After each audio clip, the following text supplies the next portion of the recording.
વરસાદથી કરી લઈએ। ગુજરાતમાં દરેક જિલ્લામાં મેઘરાજા થંભી ગયા, પણ દક્ષિણ ગુજરાતમાં મેઘરાજાએ તોફાની બેટિંગ કરી। એવો વરસાદ વરસ્યો કે રોડ રસ્તા ધોવાઈ ગયા, નદી નાળા છલકાઈ ગયા। જો દક્ષિણ ગુજરાતમાં હાલમાં આજે શું થયું છે, દે દનાદન વરસાદ તો વરસ્યો, પણ મુશ્કેલીઓ અનેક છે। શું થયું છે આજે, આવું જોઈએ, જાણીએ, સમજીએ।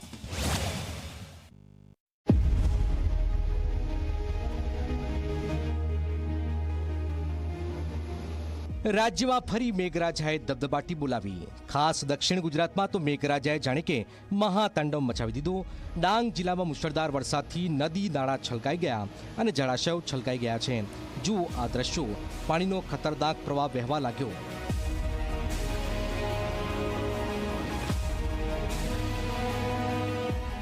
આ દ્રશ્યો ડાંગની પૂર્ણા નદીના છે। પાણીનો પ્રચંડ પ્રવાહ વહી રહ્યો છે। પાણીનો આ અધધ પ્રવાહ વચ્ચે એક ટ્રક પણ ફસાઈ ગયો।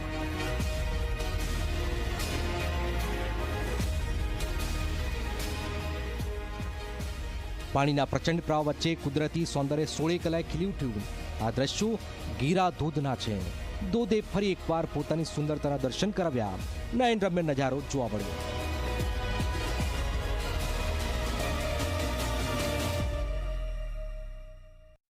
ડાંગ જિલ્લામાં વરસેલા વરસાદને પગલે ડાંગ જિલ્લાની નદીઓમાં ઘોડાપૂર જેવી પરિસ્થિતિ સર્જાઈ છે। ત્યારે આપને સીધા દ્રશ્ય પણ બતાવવા માંગે છે કે જે અંબિકા નદી પર આવેલો ગીરાધોધ છે, એ ગીરાધોધ પણ પોતાના રૌદ્ર સ્વરૂપમાં આવી ગયો છે અને બે કાંઠે વહેતો થયો છે। ત્યારે ખાસ કરીને વાત કરીએ તો ડાંગ જિલ્લામાં કેટલાક લો લેવલ કોઝવે આવ્યા છે। લો લેવલ કોઝવે પણ પાણીમાં ગરકાવ થયા છે। તો બીજી તરફ કેટલાક માર્ગો છે, એ માર્ગો પર પણ પાણી વળવાના કારણે માર્ગો પણ પાણીમાં ધોવાયા છે। ત્યારે ખાસ કરીને વાત કરીએ તો જે અંબિકા નદી પોતાના રૌદ્ર સ્વરૂપમાં હોય, જેને લઈને જે નવસારી જિલ્લાના કેટલાક ગામોને પણ એલર્ટ કરી દેવાની માહિતી જે છે, માહિતી સામે આવી રહી છે। ડાંગમાં ભારે વરસાદી નુકસાની પણ જોઈ શકાય છે। વાદળ ફાટતા જ બગઈ સાપુતારાનો માર્ગ ધોવાઈ ગયો। બાજ ગામ નજીક ભારે વરસાદને લઈને પૂરતા પાણી રોડ પર આવી ગયા। બ્રિજ પરનો રસ્તો ધોવાઈ ગયો, જેના પગલે લોકોને ભારે હાલાકી ભોગવવાનો વારો આવ્યો। ડાંગમાં ધોધમાર વરસાદે કેવો કહેર વર્તાવ્યો છે, તે આ દ્રશ્યો પરથી સમજી શકાય છે। વઘઈના બાજ ગામમાં ખાડીપુરના કારણે પ્રાથમિક શાળાની દિવાલ ધોવાઈ ગઈ। શાળાની અંદર પાણી ઘૂસતા જ કેવું તાંડવ મચ્યું છે, તે જોઈ શકાય છે।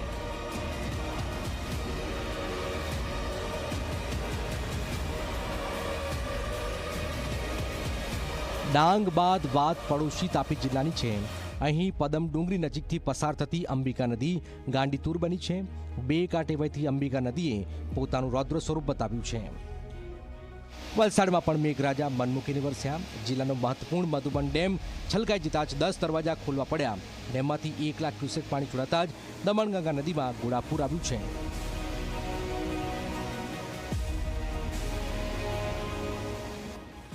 રાજ્યમાં ચોમાસું વિદાય તરફ જઈ રહ્યું છે, ત્યારે વલસાડ જિલ્લામાં સતત વરસાદ વરસી રહ્યો છે અને ઉપરવાસમાં પડેલા ભારે વરસાદને લઈને હાલમાં મધુબન ડેમની અંદર જે 79 મીટરની જે એની જે લેવલ જે છે, ડેન્જર લેવલ છે, ડેન્જર લેવલની આસપાસ પહોંચી ગયું છે। ત્યારે મધુબન ડેમમાં 1 લાખ ક્યુસેક પાણીની આવક થઈ રહી છે। તેની સામે મધુબન ડેમના 10 દરવાજા ખોલીને 1 લાખ ક્યુસેક પાણી તબક્કાવાર છોડવામાં આવ્યું છે। મધુબન ડેમનું નદીમાંથી જે આ જે પાણી જઈ રહ્યું છે, આ ડેમનીમાંથી પાણી જઈ રહ્યું છે, તે સંઘ પ્રદેશ દાદરાનગર હવેલી, વાપી અને દમણ તરફ જે નદીમાંથી આ જાય છે। ત્યારે અહીં નદીને કિનારે જે લોકો જે વસે છે, તે લોકોને હાલમાં સાવચેત રાખવા માટે જણાવવામાં આવ્યું છે। ચોમાસાની આમ તો વિદાય લગભગ અનેક જિલ્લાઓમાંથી થઈ ગઈ છે, પણ છેલ્લી ઘડીનો આ વરસાદ દક્ષિણ ગુજરાતમાં આફત બનીને વરસ્યો છે।